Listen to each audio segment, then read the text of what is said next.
vous devenez, dès votre prime enfance, une esclave sexuelle à la merci des adultes qui vous entourent, lors de ce qu'ils appellent des sharings, enfin du mot share, partagé.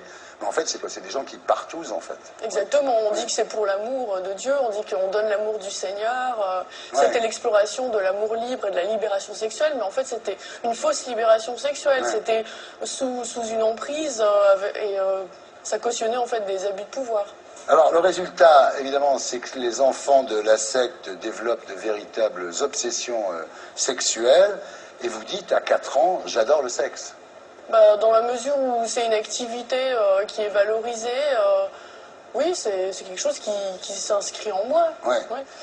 Alors, cette secte, c'est aussi une secte proxénète, et le gourou organise ce qu'il appelle des flirty fishing, c'est-à-dire des pêches au flirt, qui en fait, il envoie les femmes du groupe se prostituer. Oui, c'est faire le jeu de la pute religieuse, en fait. On a un discours, mais l'activité reste la même.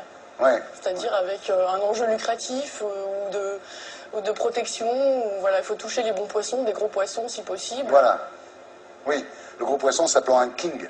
Un king, oui, c'est celui qui va vous octroyer des villas, des maisons, une protection vis-à-vis des autorités, un notable, quelqu'un qui a du pouvoir.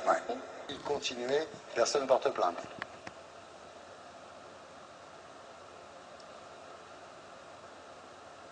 C'est difficile, en fait. Moi, j'étais confrontée à cette question à 17 ans, mais en fait, comme on est rebaptisés tous, il n'y a plus d'identité, donc on ne peut pas retrouver les gens. Vous n'avez pas envie de les envoyer au tribunal?